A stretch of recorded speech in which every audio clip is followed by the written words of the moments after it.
Vamos a dar la bienvenida a las personas que se están incorporando y espero poder compartir hoy una clase, una transmisión interesante. Los temas son apasionantes que tengo para contaros. Vamos a hablar de la sección de la Torá que leemos esta semana. Espero que opinéis, que deis vuestro punto de vista, que es muy importante. La sección de la Torá que leemos esta semana se denomina Ki Tetsé, que significa cuando salgas a la guerra. Así sigue, cuando salgas a la guerra. ¿De qué guerra estamos hablando? Estamos hablando de una guerra, en la Torá está escrito una guerra física, pero los sabios dedujeron de un modo místico que se trata de la guerra contra el mal instinto. En la persona hay un buen instinto y un mal instinto. El buen instinto nos lleva por el buen camino. El mal instinto nos lleva por el mal camino. Y hay que tomar el buen camino. Siempre hay que tomar el buen camino. Tratar al menos de tomar el buen camino. Y se habla al comienzo de la sección de guerras y cuando vayas a la guerra y todos los enfrentamientos que uno debe afrontar en la vida, todo se hace un paralelismo con la vida de uno. La guerra es la vida de uno, que tiene que afrontar tantas cosas, tantas luchas, tantas batallas. Y tiene tantos obstáculos en el camino, hay que tratar de salir victorioso la mayor cantidad de veces posible y vencer al enemigo, al mal instinto que nos hace enojar, perder los estribos. Hay que vencer todas esas dificultades en lo posible. A nadie se le pide que haga más de lo que puede. En lo posible, vencer todas las dificultades que estén a su alcance y triunfar. Y se nos enseña en la Torá muchas cosas. Se mencionan guerras, se mencionan problemas con los hijos. Si uno tiene un hijo que roba carne y vino y a los jueces les ha sido dada potestad para recibir esos juicios de los padres que vienen con el hijo que les ha robado carne y vino. Un padre y una madre que traen a su hijo porque ya no lo soportan, les roba y todo lo que les hace. Los jueces reciben a ese hijo y le van a aplicar la sentencia que corresponda. Todo eso se menciona en la Torá. Nunca hubo un padre o una madre que entregó a un hijo así, pero se le dio la posibilidad. ¿Para qué? Para que puedan elegir. Y todo esto tiene unos significados muy profundos, místicos, que en algún momento quizá toquemos algo de eso. Pero ahora quiero remitirme a un tema central y es el capítulo 22. En el capítulo 22 del libro de Deuteronomio, que habla nuestra sección de la Torá, que está en el libro de Deuteronomio, en el capítulo 22 hay unos preceptos muy peculiares que despiertan nuestros sentimientos. Actuar con el prójimo de manera benévola y despertando nuestros sentimientos. Vamos a saludar a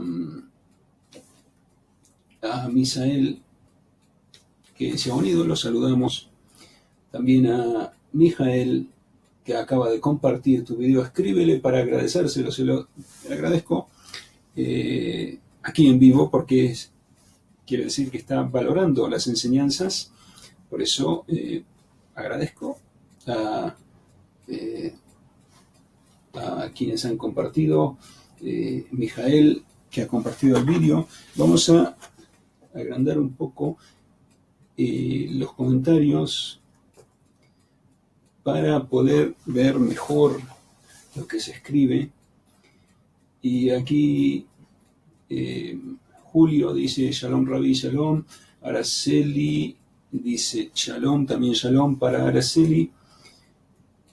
Beatriz Pastrana me dice que se ha unido. Beatriz, Shalom. Facebook destaca, elige a quién destacar y a quién. Eso es cosa de Facebook que no lo entiendo. Pero bueno, por eso me avisa de las personas que se han unido.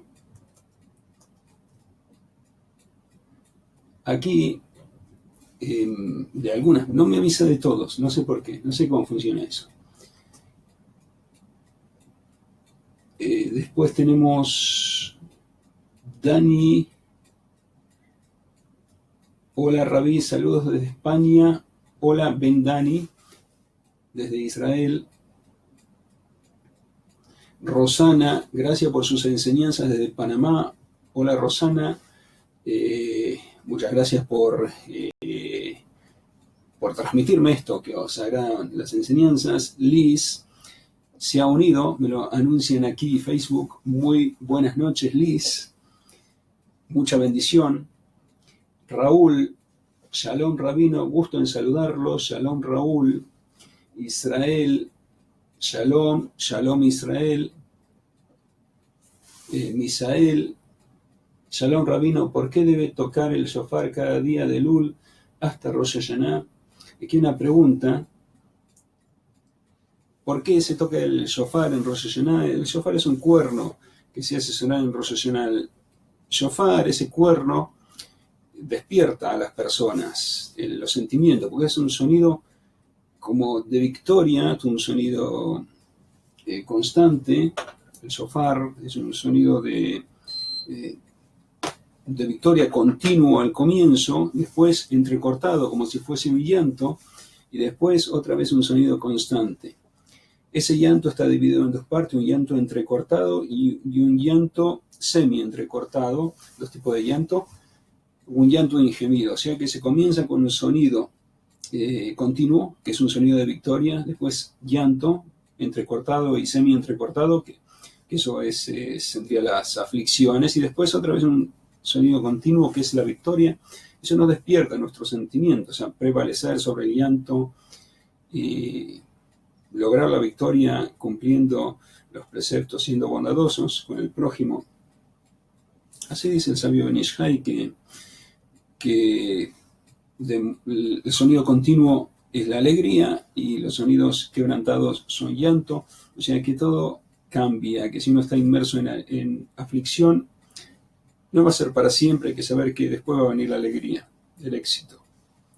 Por eso se toca un sonido continuo, después entrecortado y después otra vez continuo, porque los sufrimientos no son eternos, alguna vez se va a terminar, uno tiene que hacer su parte, demostrar al Eterno que uno se compenetra con Él, que uno tiene la voluntad de hacer su voluntad, y así va a ser Él su voluntad como nuestra voluntad, así está escrito en el libro Pirkei Avot. Esa es una de las razones de que se toca el cuerno del denominado shofar, para despertar a la gente, a que sea más bondadosa. Y bueno, ese trabajo estamos haciendo, y causalmente, porque no hay casualidad, sino causalidad. La sección de la Torah de esta semana nos insta a ser más sensibles con nuestro prójimo. Y Liz escribe Shalom Rabí, Shalom Liz. Nuevamente, aquí me escribe Mishael en hebreo. No sé qué escribió, pero aquí enseguida Facebook puso a Tamara, que dice Shalom Rabí, Shalom Tamara. Misael, muchas gracias por su respuesta. Al contrario, Misael, es un placer poder responder. Y aquí, bueno, vamos a ver los mensajes que se van sucediendo, que es tan importante. Cada mensaje es muy importante porque me está demostrando que os agrada lo que estoy compartiendo con vosotros. Y bueno, eso es para mí importante, emocionante. Aquí escribe Katia, Shalom Rabí, ¿qué diferencia existe en cómo se recoge el diezmo y cómo es utilizado Israel con el occidente? El diezmo, hay dos tipos de diezmo: el diezmo de vegetal, que está escrito en la Biblia, y el diezmo de dinero. El diezmo de dinero está indicado en Abraham, que diezmó todo.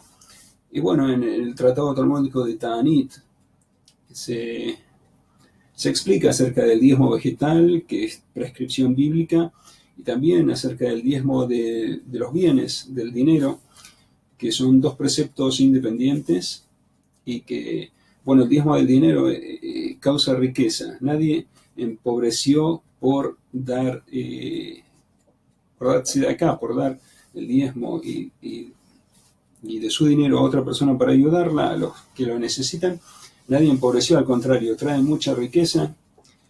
Como está escrito en la sección Kitisa de la Torá, Venatnu, dice Balaturim, esa expresión, y darán, es una palabra capicúa. Capicúa es una palabra en catalán.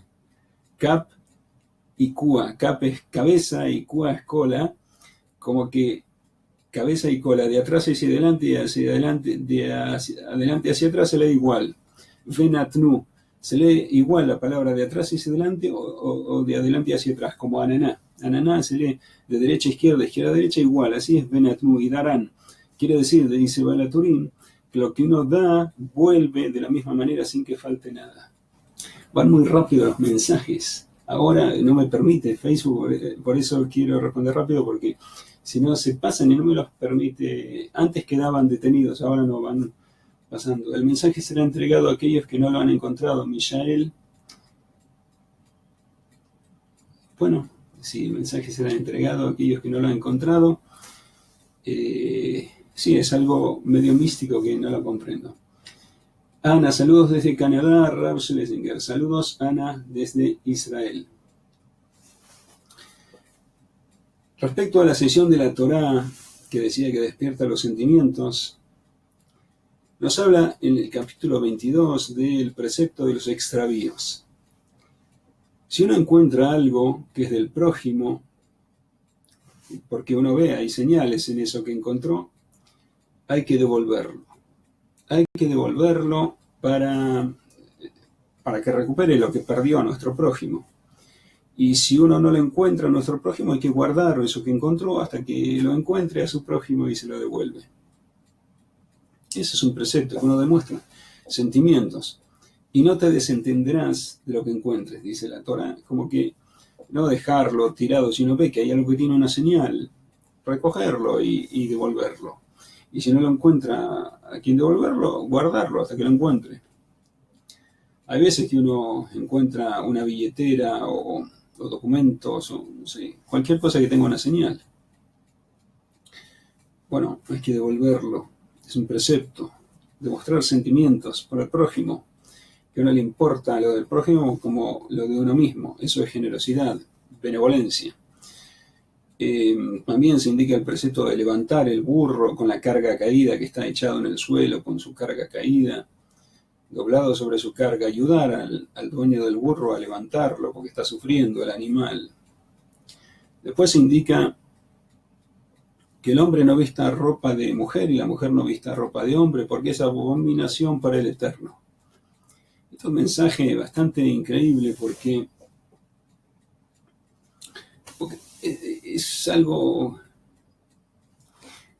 En la Biblia se está pensando en esas personas que quieren vestir el hombre ropa de mujer y la mujer ropa de hombre, que ahora en la actualidad ocurre, porque leí un artículo hace como un año más o menos, en un diario que salió un decreto de Estados Unidos, un título muy grande, decía un niño de 4 años, es decir, a 4 o 3 años, algo así, le autorizó la Corte Suprema de Estados Unidos, le autorizó el cambio de sexo. Le van a poner en el documento, en vez de hombre, un nombre de mujer. ¿Por qué? Porque desde pequeño quería utilizar ropa de mujer y así, está en un cuerpo equivocado. Y los padres lucharon para que se cambie el sexo en el documento y la Corte autorizó eso, que se cambie el sexo. ¿Y qué puede entender un niño de 3 o 4 años de eso? Es raro, ¿no? Y en los libros de Cábala dice que las almas, hay confusión de sexo en las almas y a veces un alma femenina se mete en un cuerpo masculino y un alma masculina se mete en un cuerpo femenino y por eso hay confusiones. Y de acuerdo a eso, no es problema de que uno está en el cuerpo equivocado. En realidad, el cuerpo está bien, lo que está equivocado es el alma. Uno tiene que cambiar el alma, no el cuerpo. Si Dios hizo el cuerpo, cuando está escrito Dios hizo el cuerpo a imagen y semejanza de Dios, está escrito en el Génesis. O sea que el cuerpo lo hizo Dios a la imagen y semejanza que Él creó para nosotros. es un templo de Dios en nuestro cuerpo. Y quiere que lo sirvamos a Dios con nuestro templo, que santifiquemos nuestro templo, nuestro cuerpo. Así como nos hizo, así que lo santifiquemos.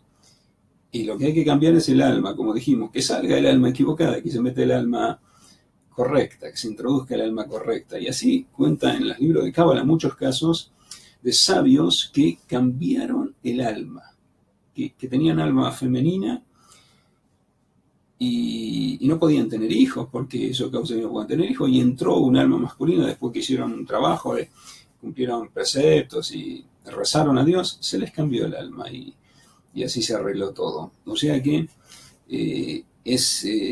hay que cambiar el alma, no el cuerpo. El cuerpo hay que dejarlo como está, no cambiar la identidad. ¿Por qué? Porque sí, Dios se preocupó de escribir un versículo en la Biblia. El hombre no vista ropa de mujer y la mujer no vista ropa de hombre, porque es abominación para el Eterno. ¿Por qué le da esa indicación precisamente a las personas que tienen esa tentación? Porque ¿a quién le está hablando? Seguramente no le está hablando a quien no tiene esa tentación, a quien sí tiene esa tentación. Las personas que quieren cambiar o de sexo y eso, a esa persona le está hablando, que Dios demuestra que le interesa que esa persona siga los preceptos de Dios. Por eso se dirige exactamente, fue escrito este versículo para esas personas no vistas, el hombre no vista ropa de mujer, la mujer no vista ropa de hombre. El hombre no utiliza utensilios de mujer, la mujer no utiliza utensilios de hombre, porque es abominación para el Eterno. O sea que le está hablando a esa persona directamente que tiene esa tentación. Increíble cómo Dios se preocupa de esa persona manifiestamente, lo escribe en la Biblia. Y bueno, que esa persona sirva a Dios con su cuerpo que Dios le dio. Es una prueba grande, porque si la persona tiene que lidiar con eso, que piensa que está en cuerpo equivocado y tiene las tendencias todas del sexo opuesto, y conservar el sexo que Dios le dio, es una prueba.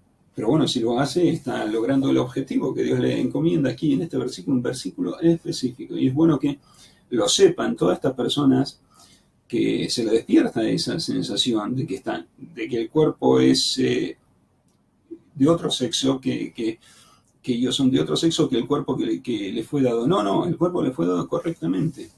Y además hacer el esfuerzo por servir a Dios con ese cuerpo y con esa identidad. Hacer todo el esfuerzo posible. Y así se van a unir con Dios, van a lograr el objetivo.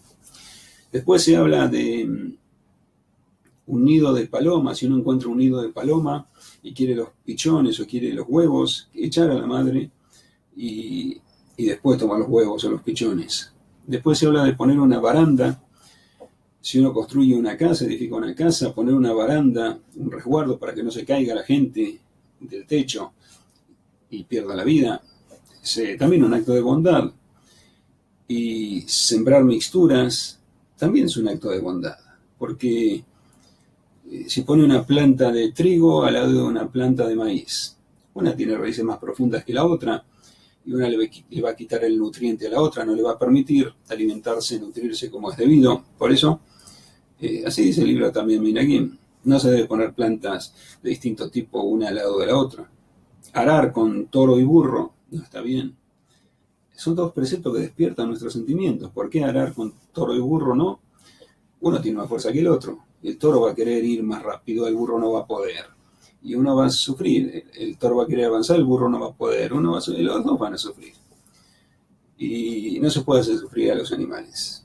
No arar con mixturas. O con dos toros o con dos burros. No mezclar lana y lino. La lana y el lino son las primeras ofrendas que trajeron Caín y Abel. Uno trajo una oveja de las ovejas, el otro trajo de las plantas de lino. Y sabemos cómo terminó Caín y Abel, que Caín lo mató a Abel, porque Dios aceptó la ofrenda de uno y la otra ofrenda no la aceptó. Se pelearon y Caín mató a Abel, o sea que eso trajo pelea. Por eso las ofrendas que trajeron la pelea no se mezclan, lana con lino. Y después se menciona el precepto de tzitzit, que tzitzit es una prenda de 4 puntas que se pone unos flecos en los extremos, en las 4 puntas. Esos flecos recuerdan los preceptos. Porque la palabra tzitzit, el valor numérico es 600, se escribe con una letra tzad y con una letra yud, otra letra tzadik, otra letra yud y una letra taf. El valor de tzadik es 90, el valor de yud es 10, el valor de la segunda letra tzadik también es 90 y el valor de la letra yud que sigue es 10. Tenemos hasta ahí 200 porque 90 más 10, 100. Otros 90 y otros 10, 200. Y la letra taf, el valor es 400, en total 600. O sea que la palabra tzitzit vale 600. Y como se ponen flecos en la prenda esa, en las 4 puntas, esos flecos que se ponen son 4 hebras dobladas, que se formarían 8 hebras. Y como se da vueltas con una hebra sobre todas las demás, se hacen nudos. Se dan 7 vueltas y se hacen un nudo doble. Después se dan 8 vueltas y se hace un nudo doble. Después se dan 11 vueltas con una hebra sobre todas las demás y se hace un nudo doble. Después se hacen 13 vueltas y se hace un nudo doble. En total son 8 hebras y 5 nudos dobles. 8 más 5, 13. Más 600 de la palabra tzitzit, 613. Recuerda los 613 preceptos que hay en la Torá. Esa prenda de vestir. Y aquí vemos todos preceptos que nos despiertan los sentimientos. Y se termina con un precepto que recuerda todos los preceptos. O sea que hay que ser considerado con el prójimo, y no solo con el prójimo, vimos con las plantas, con los animales, con todos, ser sensibles. Así vemos que surge de lo que está escrito en la Torá, en esta sesión de la Torá, como he mencionado. Vamos a ver por dónde. Aquí vamos. Ana, saludos desde Canadá. Rab, he saludado a Ana. Saludos desde Israel. Julio, me gustaría que usted hiciera un programa con el tema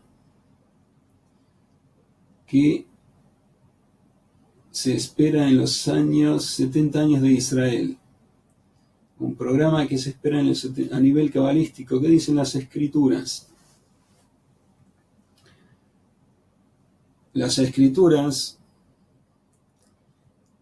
en forma manifiesta, a nivel cabalístico. A nivel cabalístico, sí.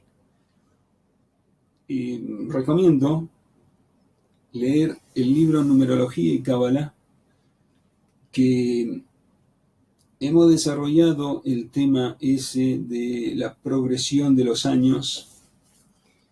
Y bueno, a partir de la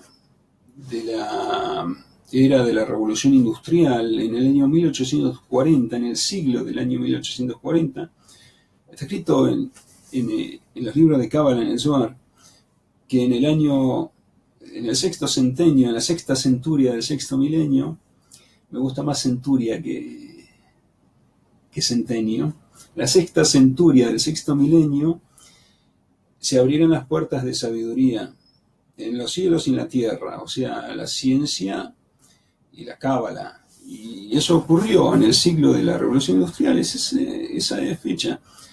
El sexto centenio, que como dije me gusta más utilizar la palabra centuria, la sexta centuria del sexto milenio es el año 1840 de la era común, que fue la época de la Revolución Industrial. Y a partir de esa fecha se menciona el desarrollo de los años cósmicos. Cada 60 años va a haber un despertar en el cielo, en la tierra, de manifestaciones del Eterno. Y bueno, ahí está toda la cuenta. Lo podéis ver. Espero que podáis conseguir la 4ª edición del libro. Si hay que esperar un poco, bueno, me gustaría que tengáis la 4ª edición, porque cada edición fui haciendo correcciones y la 4ª todavía no salió, pero es la que ya tengo correcciones preparadas para añadir, que hay cosas que me gustarían aclarar también. Bueno, la 4ª edición de ese libro sería lo mejor, para ver toda esta cuenta, cómo se desarrollarán los años que va a pasar con Israel. Eso no está escrito. Eso es algo que dijeron los sabios, pero es algo que tampoco es algo tan confirmado, sino es un rumor de que va a durar 70 años o 60 años. Esos son rumores. La realidad es que está escrito en el Zohar que la redención va a venir progresivamente. Si es así, los hijos de Israel van a estar en su tierra, van a ir progresivamente, van a venir a su tierra y ya han comenzado a venir. Estuvo 2000 años, prácticamente 2000 años, con desierto, ¿no? Los hijos de Israel no estaban aquí en su tierra. Después de la Segunda Guerra Mundial, que podéis leer el libro El Holocausto Revelado, que lo podéis ver detrás de mí, es un libro que tiene un Maguen David, que como estoy de espalda está detrás de mí, yo no lo veo, pero vosotros sí lo podéis ver, El Misterio del Holocausto Revelado, que ahí está escrito todo según las profecías talmúdicas y todo, cómo iba a suceder lo del holocausto, que era una profecía talmúdica, está escrito en el libro, en el Talmud, de la profecía esa, y aconteció tal como está escrito en el Talmud. Según lo que dijo Rabbi Eliezer y Rabbi Yoshua, lo que dijo Rabbi Yoshua fue exacto, preciso, y también lo que dijo Rabbi Eliezer, pero Rabbi Yoshua dijo algo acerca de lo que indica el holocausto. Y ocurrió tal como él dijo, porque dijo algo increíble, que va a venir un rey duro como Amán, cuyos decretos van a ser tan duros como Amán, del libro de Esther. El libro de Esther, uno de los libros de la Biblia, se llama Esther, ahí se narra todo lo que ocurrió con Amán, que hizo destruir a todos los hijos de Israel en un solo día, porque consultó la astrología y bueno, supo que ese día era propicio para destruirlos. No pudo, los hijos de Israel se salvaron, pero en un solo día quería destruirlos. Y también ocurrió eso con Hitler, que quiso destruir en la noche de los cristales rotos todo Israel, todos los hijos de Israel. Mató a 91, puso en la cárcel decenas de miles y destruyó 1570 sinagogas. Y bueno, todo está narrado en ese libro, el Misterio del Holocausto Revelado. Y bueno, ahí podéis saber cómo después de eso se cumplió lo que dijo Rabbi Yoshua, que después de eso, de que venga un rey malvado como Amán, etc., van a volver los hijos de Israel a cumplir los preceptos.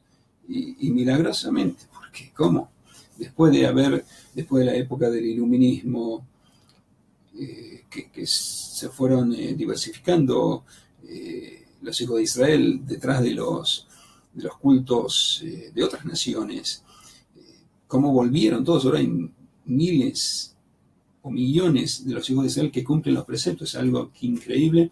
Y cuántos han vuelto a la tierra de Israel, hay varios millones en la tierra de Israel, como no sé las últimas estadísticas, 6 o 7 millones de los hijos de Israel en Israel, algo increíble.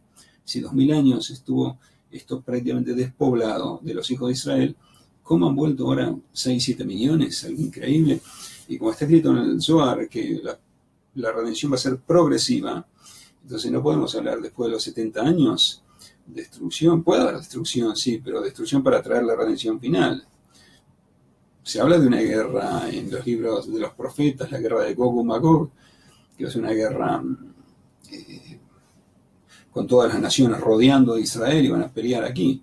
Pero bueno, sería la guerra de la libertad, la guerra de la redención. Y se habla que el Gaón de Vilna dijo que esa guerra va a durar breves minutos, o segundos, que es una alusión a una guerra atómica sería. Y hay otros exégetas, surge de Malvin también, que van a ser como misiles con puntas atómicas, y bueno, muchas cosas así que está indicado, aludido.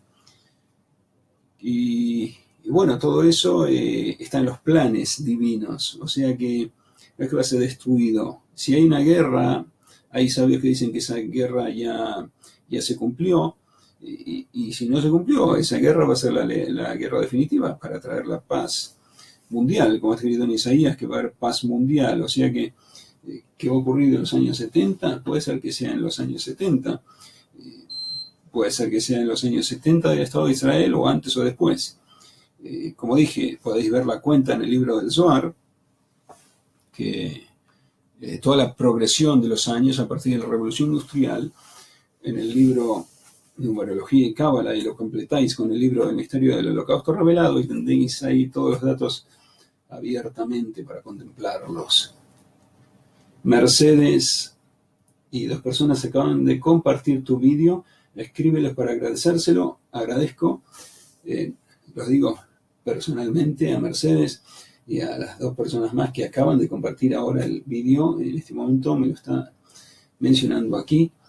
Y porque están dando importancia a lo que les digo, y eso es para mí importante, como están demostrando algo como que directamente un afecto especial que les interesa lo que os digo. María del Carmen, buenas noches, María del Carmen. Rosana Tolosa, tenéis esa duda, gracias por aclararla, es un placer. Sí, tenéis esa duda, Rosana. Sabias palabras, y la simple de ellas se agradece, muchas gracias.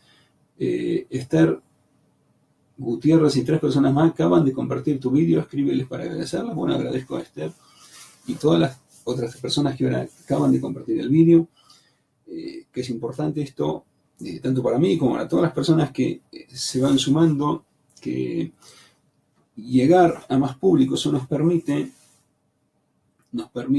ampliarnos y que haya más participación y tenga más difusión los temas que enseñamos, y las preguntas que se van haciendo se van sumando y nos van permitiendo crecer más en las respuestas también. Ahora que hemos visto acerca de lo que nos enseña la sesión de la Torá, devolver los extravíos a nuestro prójimo, ayudarlo si tiene un animal que está caído con su carga, acerca de las vestimentas de hombre y mujer, que es una gran benevolencia del Eterno, dirigirse a esas personas que tienen esa tendencia para que hagan los preceptos del Eterno y no vistan ropa de mujer si es hombre, y viceversa. Y lo del nido del ave, de la paloma, enviar a la madre para tomar los huevos y no hacerlo en presencia de la madre, poner la baranda para proteger el techo, que no se caiga nadie. Todo eso son actos de bondad, lo de las plantas, lo de los animales. No poner 2 de distinta especie para que se molesten unos a los otros. Es ser sensible, ser bondadoso. Y quiero contar una historia para que podamos sensibilizarnos más con nuestro prójimo y no apresurarnos a juzgar, no prejuzgar, sino ser circunspectos en el juicio, como se enseña en el Pirkei Avot. Ser circunspectos en el juicio es no juzgar precipitadamente, sino con calma. Hay en Israel una sinagoga que es Zichron Moshe. Ahí, esa sinagoga, todo el tiempo se reza, se reúnen las personas para rezar. Si alguien tiene una boda y viene tarde, a las 12 de la noche, o 1 de la madrugada, 2 de la madrugada, sabe que ahí va a encontrar gente para compartir el rezo. Porque todos los de la ciudad saben que ahí se reúne, es un lugar de reunión para rezar, a cualquier hora.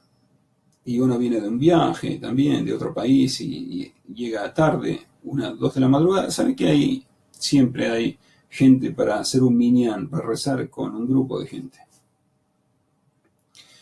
Lo que es inesperado ver es jóvenes.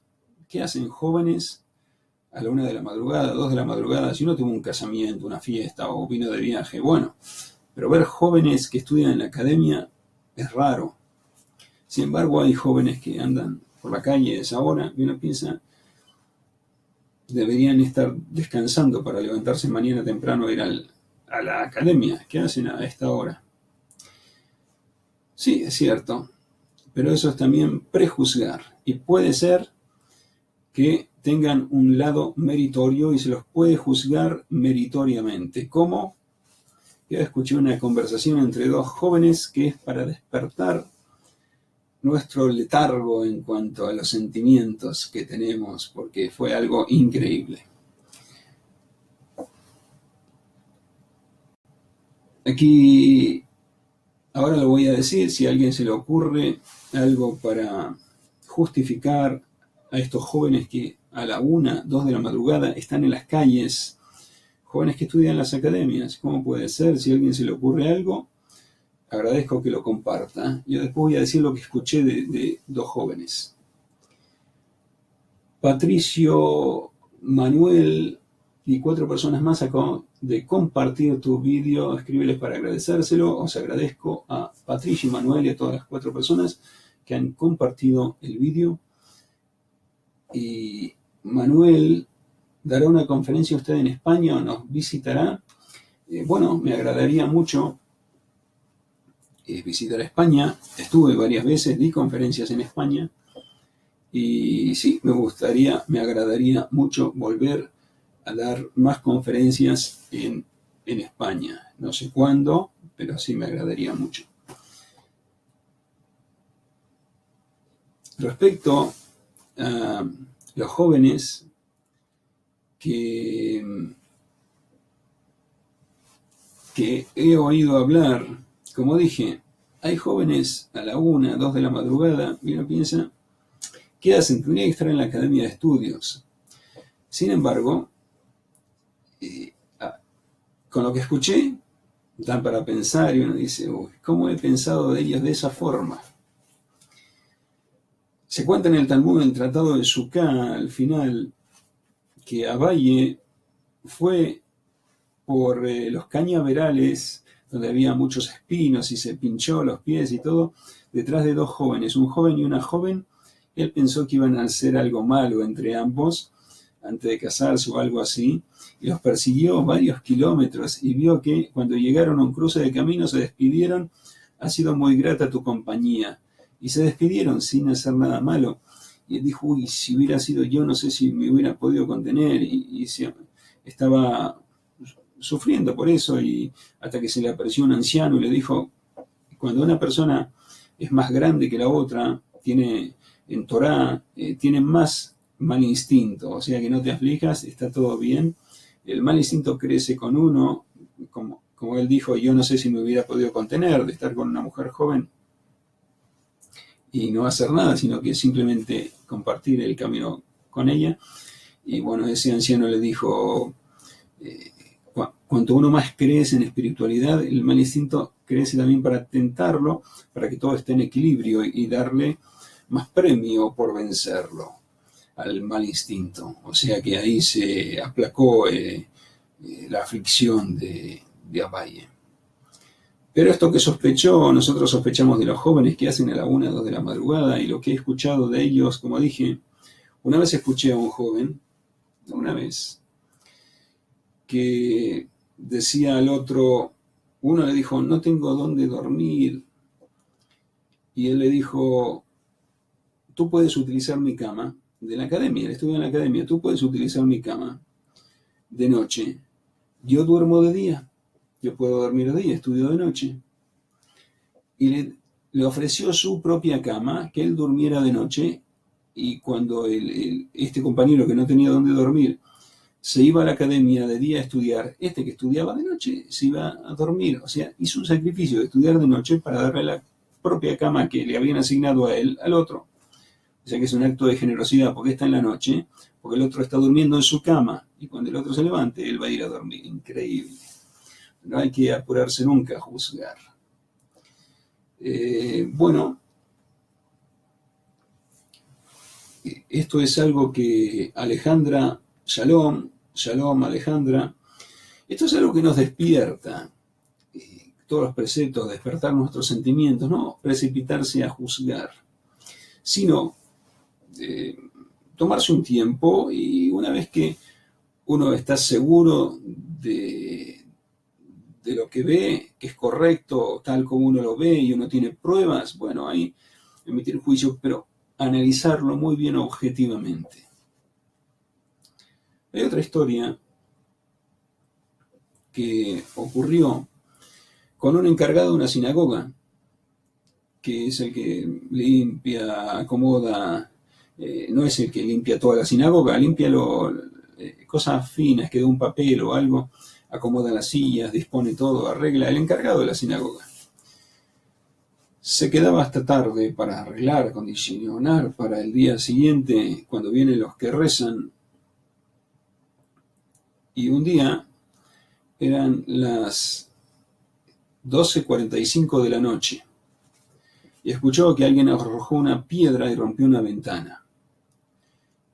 Salió para ver quién era. Era uno de los que había unos que estaban peleados con los de la sinagoga y uno de esos arrojó la piedra. Entonces, 1:45 de la madrugada eran, llamó al técnico, al reparador, al vidriero que repara los vidrios, tenía el teléfono de él, lo llamó y le dijo: te necesito urgente que repares un vidrio que se rompió en la sinagoga. Y el experto en reparar vidrios le dijo: pero a esta hora me tienes que despertar, estaba durmiendo, tuvo que levantar, no podías esperar hasta mañana. No, necesito ahora urgente. Bueno, ¿cuánto mide el vidrio? Toma las medidas, le dijo las medidas, trajo un vidrio, el espesor, todo, le preguntó al encargado, trajo un vidrio y lo cambió. Cuando terminó el trabajo, le dijo: pero ¿por qué no podías esperar hasta mañana? ¿Qué ocurre? El encargado le dijo: te lo puedo decir únicamente si guardas el secreto. Si tú me aseguras que guardarás el secreto, te lo digo, si no, no puedo. Le dijo: está bien, guardar el secreto. ¿Por qué necesitabas despertarme y que viniera ahora y no podías esperar hasta mañana con el vidrio ese para que te lo cambiara? La respuesta que le dio es porque el que rompió el vidrio era uno del bando que están en contra de la sinagoga. Y si los fieles, cuando vengan a rezar, vean el vidrio roto, se van a dar cuenta que son los que están en contra, los que lo rompieron, y se van a ir a pelear con ellos. Para evitar una pelea, quise reparar el vidrio ahora, a la noche, que nadie se entere de que alguien lo rompió, y así no se van a pelear. O sea que tenemos ahí un justificativo que por qué lo despertó a la 1:45 de la madrugada, y si él no le hubiera contado el motivo, nadie se enteraba. Se lo contó, pero podría ser que no se lo contara, y quién se enteraba. No hay que juzgar nunca. ¿Por qué lo despertó a 1:45 de la mañana? ¿Por qué necesitaba arreglar esa ventana justo ahora? Bueno, quizá hay una razón. No apresurarse a juzgar. Es muy importante. Hay otra historia. Una historia que también despierta nuestros sentimientos. Y esta historia es difícil encontrar un justificativo. Yo no tengo una respuesta concreta para justificar esto, pero bueno, quizá vosotros os daréis cuenta de algo que yo no me he dado cuenta y lo podréis compartir. Esto lo contó Yoram, un compañero que de uno de los grupos de estudio que teníamos. Él se acercaba a gente que no era observante de la Torá para enseñarles. Bueno, lo sigue haciendo, no lo veo a Yoram hace un tiempo, pero seguramente lo sigue haciendo. Acercarse a gente que está alejada de la Torá para enseñarles. Y él, Yoram, tiene una entidad de beneficencia para ayudar a la gente que necesita ayuda. Una vez eran las 12 de la noche y él volvía a su casa y encontró en la calle un niño de 12 años que lo detuvo, le dijo: ¿para dónde va? ¿Me puede llevar? Y ahora se sorprendió, como un niño de 12 años en la mitad de la calle, solo a las 12 de la noche. Dijo: bueno, sí, ¿dónde vas? Le preguntó, iba en esa dirección, lo llevó a la casa y le preguntó: ¿qué haces a las 12 de la noche solo, aquí? El niño le dijo: voy a las sinagogas para pedir dinero, tzedaká, es decir, para pedir limosna. Y ahora me preguntó: ¿por qué? ¿En tu casa no hay dinero? ¿Tu padre no trabaja? ¿Qué ocurre? No, mi padre no tiene, no hay dinero, no hay comida, y si yo no llevo dinero a la casa no hay que comer. Y ahora dijo, no hay que comer. Y se despertaron sus sentimientos y dijo, bueno, yo tengo una entidad de beneficencia, te voy a dar un cheque. Preguntó el nombre del padre, le hizo un cheque de 300 shekel, que son como unos $80, y se lo dio al niño. Toma, aquí tienes para que compréis comida. Y el niño le agradeció a Yoram y se bajó del coche en su casa, cerca de su casa. Fue a su casa y le dijo al padre, padre, aquí me han dado un cheque de 300 shekel y ahí es para ti. Y le contó lo que había ocurrido. Y el padre vio que en el cheque estaba el número de teléfono de la entidad que benefactora, y encontró, ese era el teléfono de Yoram, y lo llamó para agradecerle. Le dijo, muchas gracias por esto que ha hecho, porque así tengo que comer en Shabbat con mi familia. No teníamos que comer en Shabbat, ahora tenemos con qué comprar la comida para Shabbat. Muchas gracias. Quiero hacerles saber que yo soy un rabino importante y que la gente viene a pedirme bendiciones y a pedirme consejos todo el tiempo. Pero como no tenemos dinero, envío a mi hijo lejos para que pida dinero, limosna, tzedakah en hebreo, es limosna. Porque no tenemos otro medio, por eso lo envío lejos y bueno, le agradezco por haberlo traído y también por el cheque que me ha dado. Y bueno, esa fue la historia. Ahora la pregunta es, ¿hay algún justificativo para este rabino? Atiende a la gente, les da bendiciones, le piden bendiciones y les aconseja todo el día. Pero si le da vergüenza salir a la calle porque lo conocen tanto, ¿no debería ser un trabajo más recatado, digamos, que no esté abierto al público, como un trabajo en alguna fábrica que estén los empleados ahí, él trabaje también? ¿No debería ser algo así? O si tiene él vergüenza de ir a pedirse de acá, para mencionarlo de una manera fina, que en términos comunes sería limosna. Si él tiene vergüenza, tiene que mandar al hijo, pero ese hijo, ¿cómo va a crecer con 12 años tendiendo la mano ante toda la gente para que le den una moneda? No sé. No se me ocurre cómo justificarlo a este rabino, pero bueno, seguramente hay, porque todo tiene su lado bueno, su lado.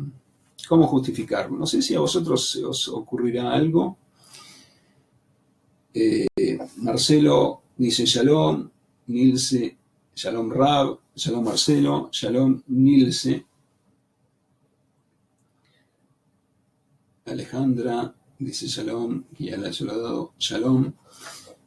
Bueno, debemos buscar la manera de juzgar para el lado meritorio.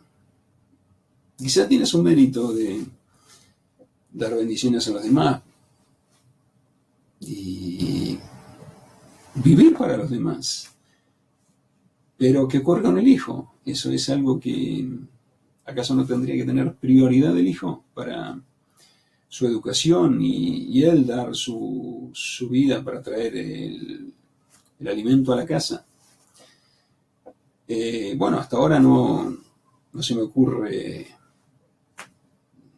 Al revés, como que está bien enviar al hijo a pedir limosna. No se me ocurre que está bien. Para mí tendría que ir él y tratar de lograr su sustento, o si tiene vergüenza de pedir aquí, que viaje al exterior y consiga un permiso de otros rabinos, una carta de recomendación, y que vaya a Estados Unidos o que vaya a Bélgica o a otro lugar donde no lo conocen, y ahí sí, bueno, no tiene necesidad de enviar al hijo a pedir limosna en las sinagogas hasta altas horas de la noche.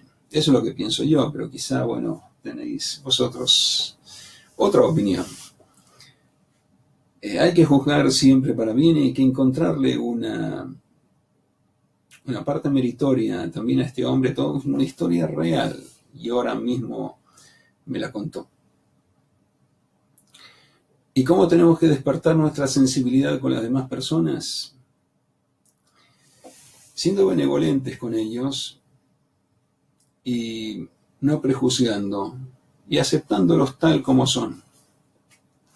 Porque muchas veces uno comete el error de juzgar a una persona porque no es igual que uno y ejerce presión sobre esa persona para que sea igual que uno, y con eso provoca en aquella persona que se desmoralice y que se sienta mal y muchas otras cosas que no son buenas.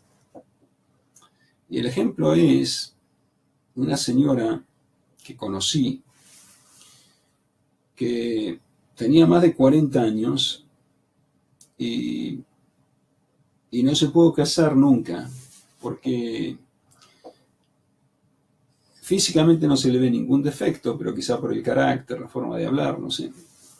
No había conseguido con quién casarse, siempre buscó, no consiguió con quién, no se concretó.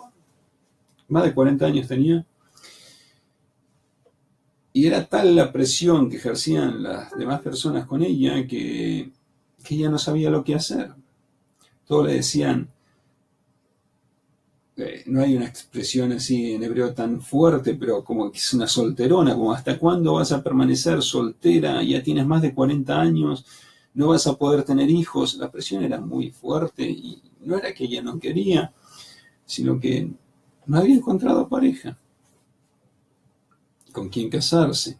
Pero se sentía muy, muy presionada y conoció a un hombre de Estados Unidos y se enteró que el hombre tiene deudas, le dijo, y ella se tomó tiempo para pensarlo, pero después dijo, si total todos me tratan mal aquí y me dicen que soy soltera con más de 40 años y todo lo que me dicen, ¿qué tengo para perder? Le dijo que sí. Y se casaron. Y él tenía que volver a Estados Unidos por las deudas que tiene un problema ahí, quizá tiene juicios, no sé. Y ella tiene un problema para entrar a Estados Unidos porque una vez entró y se quedó más tiempo de lo que la visa le permitía. Le dieron una visa por tanto tiempo y ella se quedó unos días más y salió después que se venció el plazo que le habían dado. Por lo tanto, le escribieron en el pasaporte o escribieron ahí en sus informes que no va a poder entrar nuevamente a Estados Unidos. O sea que ahora ella no puede entrar a Estados Unidos y el marido no puede salir de Estados Unidos para verla a ella. Y hace más de un año que están así. Y todo porque, bueno, por no ser considerado, hay que ver qué ocurre con las personas.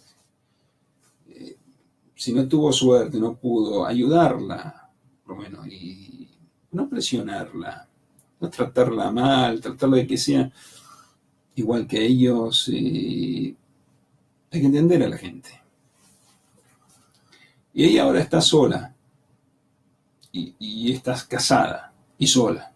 Y él está en otro país, casado y solo, y no se pueden ver. Algo muy, muy duro. Pero ¿por qué se llegó a eso? Porque no hubo comprensión. Hay que ser sensible con las demás personas. Uno no puede obligar al otro a que sea igual que uno. Si hay que ver, hay que ponerse en su lugar. Aquí escribe, a ver, Evelyn, Shalom Rav de Eves Farad, Shalom Evelyn, María del Carmen, creo que eso no tiene justificación. Y usar al hijo,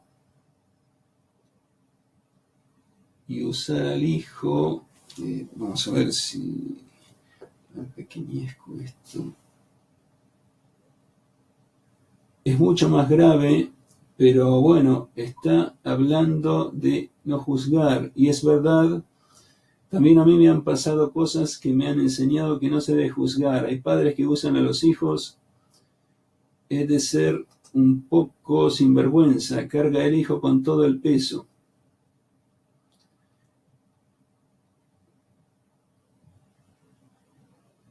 Bueno, pero ¿qué pienso? No se me ocurre nada. Hay gente que a los hijos para dar más pena, hay gente que a los hijos para dar más pena y que la gente se sienta más conmovida sin pensar en el daño que puede causar al hijo. Sí, es cierto. Bueno, eso ocurre, que hay padres que la justicia condena su actitud. Tanto la justicia de la Torá como la justicia de las naciones.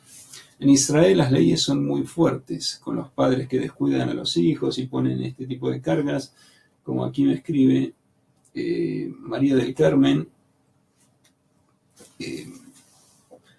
Un padre debe ser considerado con sus hijos, y si no es considerado porque tiene algún problema, porque es un psicópata, o porque es ebrio, o porque es drogadicto, o porque es un padre posesivo, o padre o madre, lo que sea.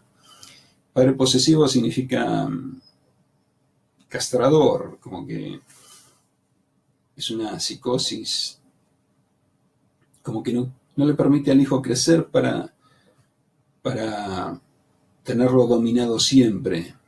Bueno, son muchas cosas que se ven en las noticias y que han tratado los psicólogos como Freud, por ejemplo, que ha desarrollado el tema. Y bueno, todo tipo de... Hay en las noticias de los diarios salen estos casos. Y bueno, no está bien eso. Y en Israel las leyes defienden a ese tipo de niños desamparados y se condena. O les quitan los hijos a los padres. Por ejemplo, si llega a ocurrir de que un hijo pequeño es dejado solo por sus padres en la casa, en ese caso se aplican sanciones durísimas, hasta le pueden quitar a los hijos. Imaginaos si ocurren cosas más severas. Las leyes en Israel son muy fuertes y en otros países seguramente también hay leyes que amparan a esos niños desprotegidos que, bueno, tienen padres que tratan de utilizarlos, como dijo aquí María. Sí, María del Carmen, que, bueno, eso no es bueno y no estamos hablando de todos los padres, porque hay muchísimos padres que son buenos padres, que crían a sus hijos adecuadamente, pero también existen estos casos que, bueno, conocemos casos extremos también, que han mantenido a sus hijas en sótanos y, bueno, todo lo que se lee en los diarios. Todos esos casos son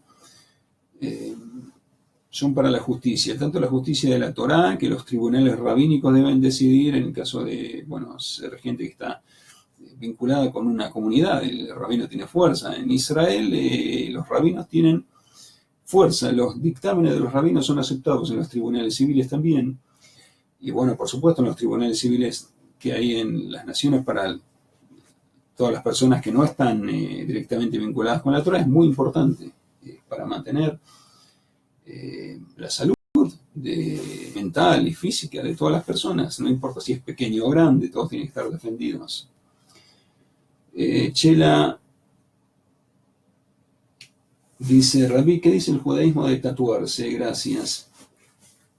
Hay un versículo explícito que dice que no hay que tatuarse, no hay que hacerse tatuajes, y los exégetas lo han vinculado con la idolatría, porque eso se acostumbraba a hacer en un tipo de culto idólatra, pero bueno, la Torá está escrito explícitamente, aunque no sea independientemente de la razón de idolatría o no, está escrito explícitamente no tatuarse para los hijos de Israel, es uno de los preceptos indicados a los hijos de Israel, que dice no tatuarse.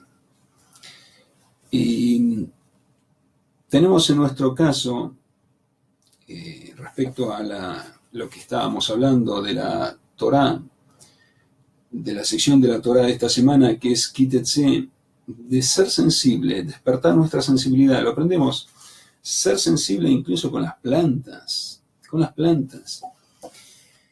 Me voy a poner una planta que tiene una raíz más profunda que la otra al lado de una que tiene la raíz menos profunda porque le va a quitar el nutriente. Hasta ese punto nos insta la Torá que Dios nos dio a sensibilizarnos, ser personas que nos importa nuestro prójimo. Y no solo nuestro prójimo, sino todas las creaciones de Dios, hasta las plantas. Está escrito en el Midrash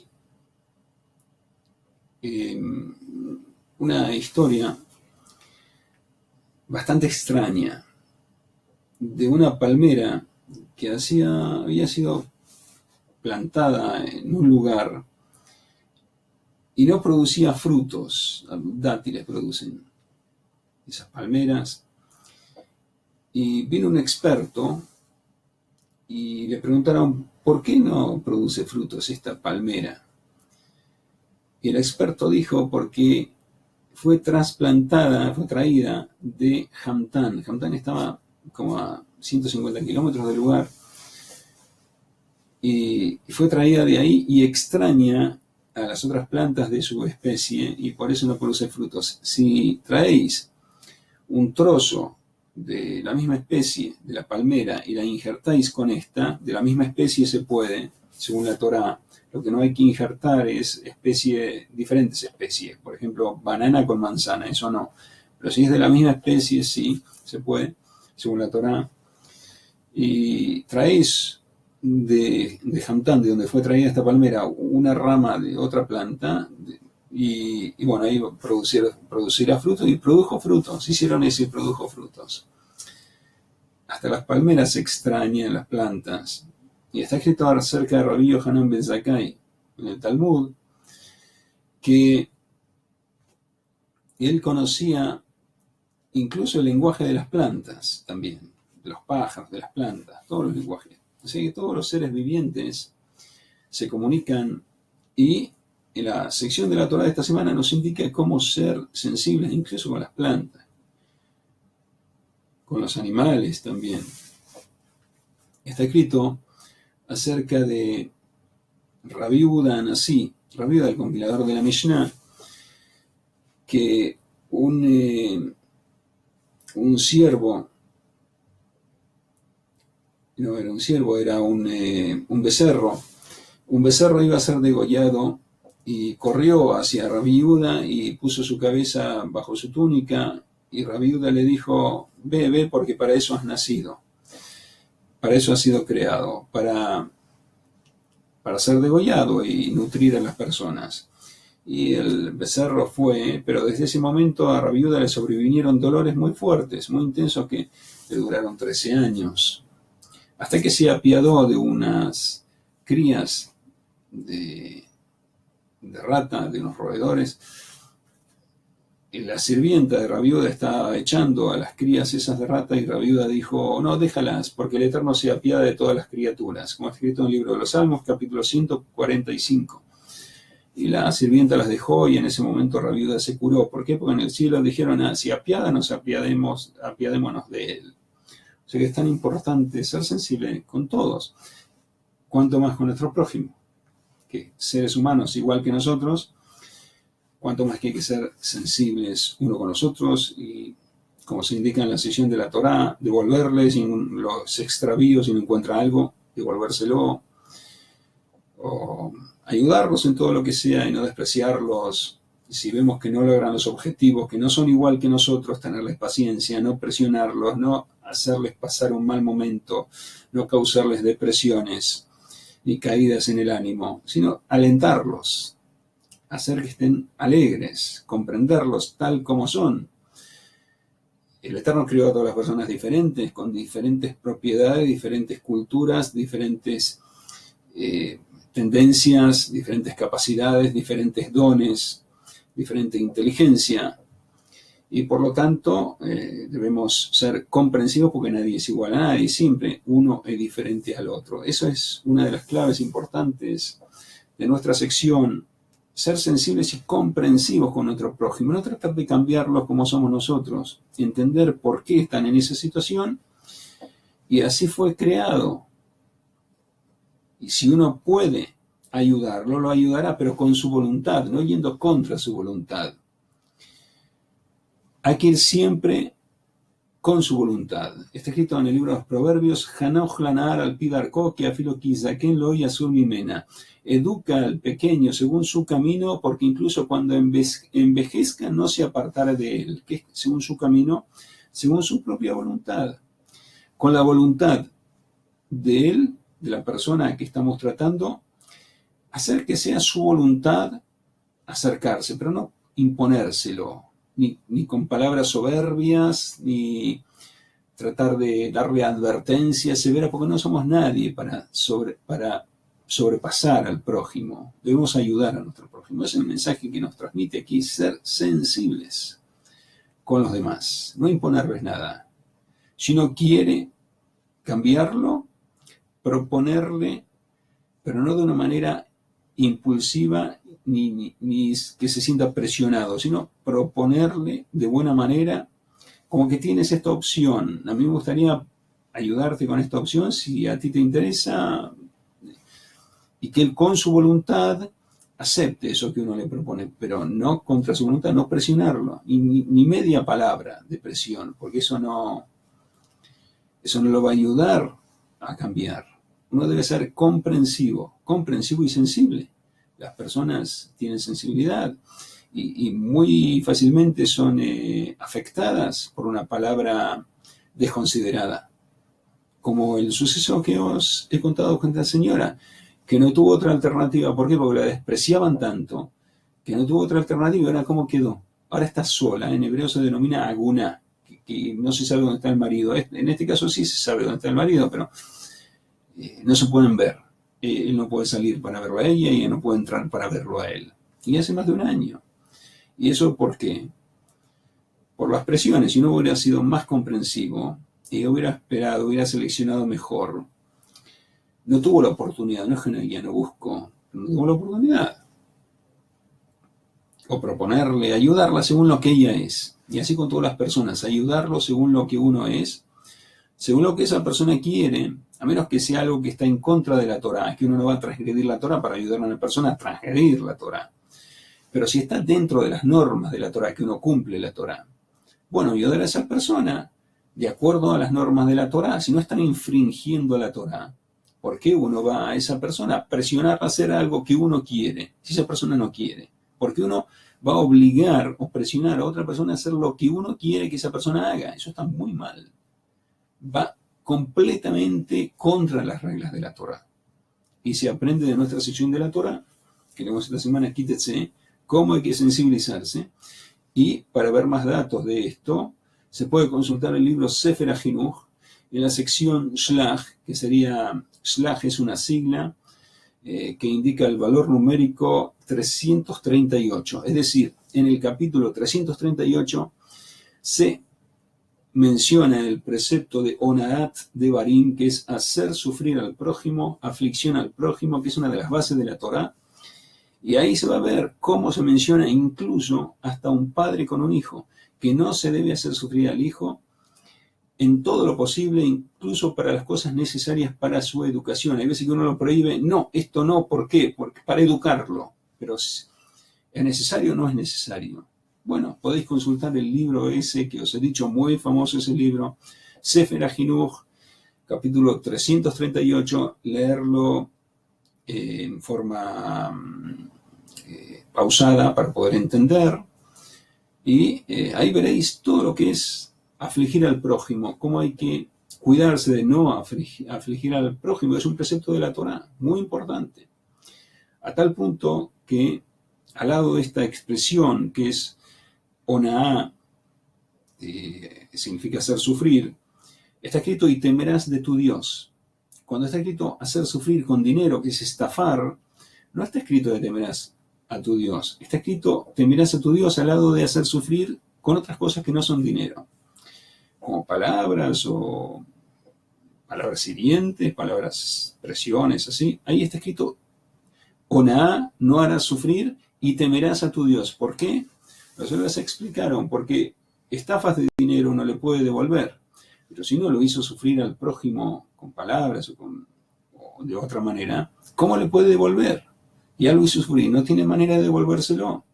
Por eso está escrito, temerás a tu Dios al lado de eso. ¿Por qué? Porque Dios sabe lo que hay en el corazón de una persona, si tuvo la intención o no de hacerlo sufrir. Si uno quiere presionar al otro para que haga su voluntad, porque uno quiere que el otro haga lo que uno quiere, eso está pensando, lo está haciendo adrede, haciendo sufrir al otro. Porque el otro quizás no quiere hacer lo que este primero quiere. Por eso hay que hacerlo de acuerdo a su voluntad. Y está escrito explícitamente en el libro que os he mencionado, Sefer HaChinuch, un libro básico del judaísmo, de los preceptos, precepto 338, está muy bien especificado todo, y ahí lo podéis consultar. ¿Qué es lo que debemos hacer? Ser sensibles, respetar al prójimo tal como es. No está haciendo algo en contra de la Torá, bueno, entonces está haciendo algo que la Torá le autorizó, y ¿quiénes somos nosotros para imponerle lo que nosotros queremos que él haga? Eso es respetar al prójimo, algo muy importante que nos enseña nuestra sesión de la Torá aquí, con todos los preceptos que hemos mencionado: devolver los extravíos, levantar al animal caído, que es todo benevolencia, bondad, no poner mixturas una al lado de la otra. ¿Para qué? Para que uno no lo ahogue, no lo mate al otro. Porque observad lo que significa esto: lo ahoga y lo mata. Eso es uno presionando, está haciendo eso, en la comparación que los sabios hacen de la parte espiritual con todos estos preceptos. Y es muy importante ser considerado con el prójimo. Paloma me escribe: Shalom Rab, quiero hacer la conversión, necesito un Rab que me guíe, por favor. Shalom Paloma, la conversión al judaísmo se necesita un rabino, por supuesto, un rabino que la guíe, pero tiene que ser un rabino en el país donde vive, y para poder que le pueda enseñar. Un rabino que entienda de la conversión, sepa las leyes básicas que le van a preguntar en el tribunal para poder prepararla a esa persona. Hay muchos países donde hay rabinos que están preparados para eso, no para convertir, porque no todos los países hacen conversiones. En Israel sí hacen conversiones.